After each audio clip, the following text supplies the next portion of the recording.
Panto juga sampai bilang ke Pak Suryo sama istrinya kalau nggak ada tanda-tanda ular juga. Dan akhirnya Pak Anto sama tetangga-tetangga yang lain tuh keluar dari rumah, terus pulanglah ke rumah masing-masing.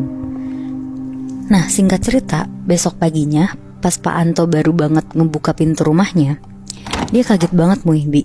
Tiba-tiba ada kepala kucing utuh di depan pintu rumahnya. Bahkan mata si kucing ini tuh kebuka kayak melotot gitu, dan matanya tuh merah. Ya. Pak Anto kaget banget tuh, dia langsung bersihin. Di situ dia langsung kepikiran, kenapa kejadian Pak Suryo yang diceritain Pak Budi ke dia jadi kejadian ke diri dia sendiri. Langsung tuh dia nelfon Ki Joko buat nanya ini maksudnya apa. Tapi si Ki Joko tuh dari suaranya kayak nutupin sesuatu gitu Muibi, dan bilang kalau itu kebetulan aja, gak ada apa-apa. Terus udah tuh, walaupun sebenarnya dia kurang tenang juga sama jawabannya Ki Joko yang kelihatan kayak nutupin sesuatu, Pak Anto berusaha untuk biasa aja dan tetap buka dagangannya. Ditunggu-tunggu sama Pak Anto dari pagi sampai sore, kok gak ada pembeli sama sekali. Padahal harusnya tuh banyak yang beli. Tapi ini gak ada sama sekali. Akhirnya ya udahlah, karena dia lumayan gabut, dia bersih-bersihin kaca tempat dia naruh kain kafannya itu. Pas dia lagi bersih-bersihin debu, tiba-tiba dia tuh kayak kepegang sesuatu gitu Muibi. Dan pas dia ngerogoh-rogoh lagi, keambil kan sama dia.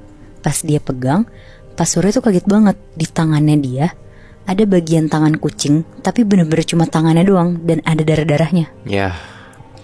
Langsung tuh dia buang ke tempat sampah, dilempar sama dia, saking dia tuh kesel banget. Terus dia nelfonin Ki Joko di situ, tapi nggak diangkat-angkat juga sama si Ki Joko.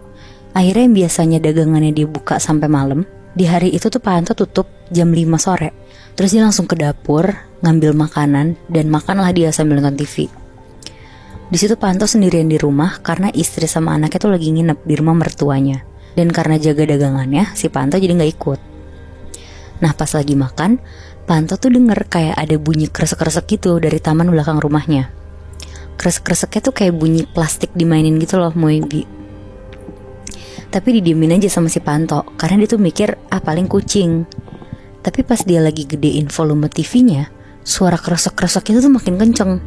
Akhirnya disamperin lah sama Pak Anto. Dan begitu Pak Anto buka pintu taman belakang, kalian tau gak, beneran ada kucing mainin plastik. Tapi kucingnya tuh kepalanya buntung, dan kakinya tuh gak ada satu. Di situ Pak Anto buru-buru langsung nutup pintu. Dia masuk ke dalam sambil berusaha nelfonin si Ki Joko. Tapi tetap tuh gak ada jawaban dari si Ki Joko. Akhirnya gak lama karena dia lumayan kesel, dia jalan tuh ke kamarnya dan mutusin buat nonton TV-nya tuh di kamarnya doang. Di kamarnya aja. Pas dia lagi nonton di kamarnya, Pak Anto tuh ketiduran. Dan dia kebangun sekitar jam 1 pagi. Pas Pak Anto kebangun, dia kaget banget tuh. Satu badannya tuh kayak kelilit kain kafan gitu Muibi. Ya anjir. Tapi kain kafannya tuh warna coklat, lusuh, dan banyak tanah gitu. Kelilit badannya gak bisa gerak karena keikat gitu? Iya Mui. Anjir. Akhirnya dia berusaha ngeluarin kain-kain kafannya ini tuh dari badannya dia. Dan dia langsung keluar dari kamarnya. Pas dia keluar dari kamar, dia tuh dengar ada suara ketokan pintu. Tapi sumber suaranya tuh dari kamar mandi yang ada di luar kamar si Pak Anto ini. Akhirnya karena masih setengah sadar, Pak Anto keluar tuh dari kamar menuju kamar mandinya dia. Dan pas dia buka pintu kamar mandinya, dari dalam kamar mandi, Pak Anto tuh ngeliat ada perempuan yang lagi ngebelakangin Pak Anto. Terus perempuannya ini tuh pakai selendang, tapi selendangnya ini tuh kain kafan Muibi. Ya anjir. Di situ Pak Anto tuh jalan mundur pelan-pelan sampai akhirnya perempuan itu tuh balik badan. Dan pas balik badan, mukanya tuh ancur banget sambil senyum-senyum. Pak Anto di situ bener-bener langsung pingsan di tempat. Dan besokannya Pak Anto tuh ditemuin sama istri dan anaknya terkapar di lantai depan kamar mandi rumahnya. Nah jadi Muibi, sebulan setelah kejadian itu, Pak Anto tuh jatuh bangkrut karena ternyata semua ilmu hitam yang dikasih Ki Joko ke Pak Suryo tuh balik ke Pak Anto semua. Karena? Nah karena katanya si Pak Suryo tuh bekal agamanya kuat banget, sedangkan si Pak Anto nih enggak. Jadi kayak dia tuh gak pernah ibadah, gak pernah apa-apa. Dan usahanya Pak Suryo tuh makin hari jadi makin lancar lagi. Oh, tapi si Ki Joko yang temannya Pak Anto itu gak ngebantuin dia ya? Iya karena dia tuh tahu sebenarnya dari awal Pak Joko udah nemuin si kepala kucing ini.